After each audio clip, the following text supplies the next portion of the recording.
Mesdames et messieurs, bonsoir. Heureuse de vous retrouver sur Sen TV. C'est parti pour un nouveau numéro de votre magazine d'information, L'Essentiel. Alors ce soir, c'est un round-up de l'actualité. Pour en parler, nous sommes avec Cheikh Diop, secrétaire général de la CNTS-FC.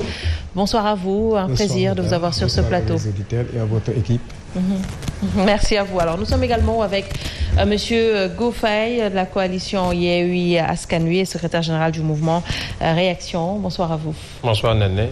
Permettez-moi tout d'abord de rendre grâce à Dieu, saluer tous les téléspectateurs de la Sen TV, tous ceux qui me reconnaîtront à travers le petit écran et une salutation particulière pour les Parcellois. Très bien. Alors, je vous le disais, c'est un round-up de l'actualité. On le sait, l'actualité phare aujourd'hui, c'est cette grande coalition de l'opposition qui regroupe notamment des partis et des mouvements qui a d'ailleurs été créé, qui a été lancé officiellement hier. Et on le sait, ligne de mire, ils ont comme ligne de mire les élections du 23 janvier 2022. Alors déjà, qu'est-ce qu'on peut retenir de cette grande coalition de l'opposition ? Écoutez, d'abord, remercier tous les partis et les mouvements qui font partie de cette coalition parce que ça n'a pas été évident quand même. Parce qu'aujourd'hui, vous n'êtes pas sans savoir que le contexte est assez difficile. Je veux parler sur le plan politique. Il y a l'avènement de beaucoup de mouvements citoyens, beaucoup de partis politiques et les gens s'intéressent davantage à la politique. Ce qui fait qu'après, chacun essaie de montrer ses ambitions et unir des personnes quand même d'envergure, ce n'était pas évident, mais heureusement que les leaders de l'opposition sont parvenus à le faire et donc nous ne pouvons que les féliciter. Alors oui, vous avez peut-être parvenu à le faire, mais il y a eu quand même des tensions. Enfin, certains partis ou certains mouvements ont quand même vous ont un peu pointé du doigt par rapport justement à cette coalition. Absolument, absolument. Mais bon, en fait, par rapport à la démarche, quand même, il y a certains qui ne sont pas d'accord.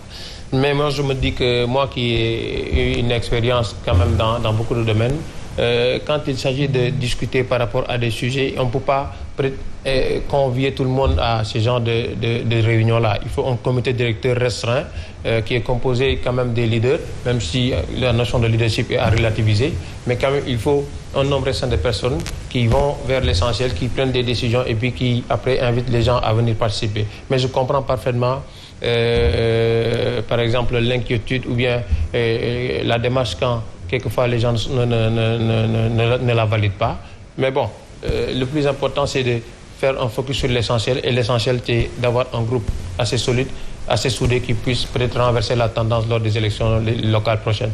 Justement, groupe soudé, on va en reparler pour voir un peu, parce que quand même, on craint encore cette guerre de leadership au sein même de cette coalition. Peut-être vous avez, de par votre expérience, vu beaucoup de coalitions de l'opposition, mais au finish, on a vu ce qui s'est passé par rapport aux élections la dernière fois législatives. Alors, qu'est-ce que vous attendez déjà de cette coalition ?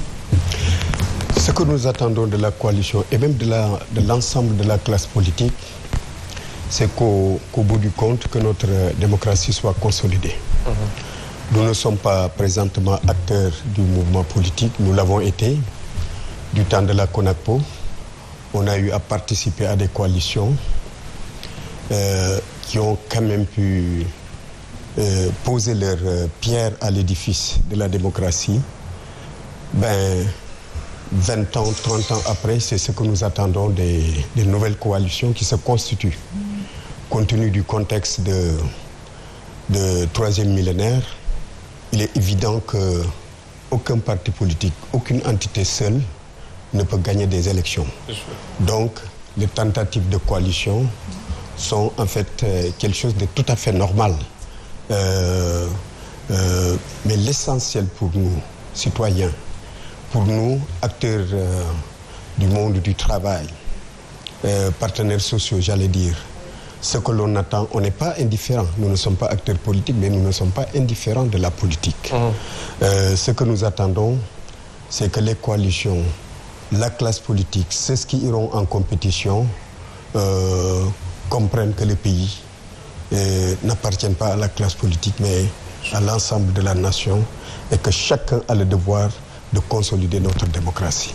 Alors, si on le comprend comme ça, il n'y aura pas de guerre de position, mais est-ce que vous pensez, vous pensez que justement ces politiques vont adopter tout cela? Parce qu'on a vu ce qui se passe, ils ont signé cette charte, mais est-ce que vous pensez qu'ils vont l'appliquer? Écoutez, le combat politique, c'est aussi le rapport de force, c'est aussi la compétition, cela se comprend.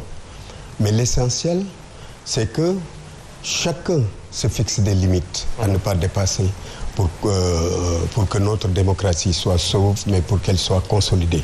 C'est l'essentiel et c'est ce que nous attendons de la classe politique. Mais les luttes, les rapports de force, c'est inévitable dans le champ politique. Et on le comprend bien. Très bien. Alors justement, par rapport à la charte, on a dit ici que pour les élections locales, il faut présenter une liste unique dans chaque commune. Alors, est-ce que ça ne va pas être difficile? Est-ce que ça ne va pas réveiller autre chose aujourd'hui? Oui, j'avoue que rien ne peut être facile. Hein. Rien ne peut être facile parce que même moi qui ai eu l'occasion de participer à des élections locales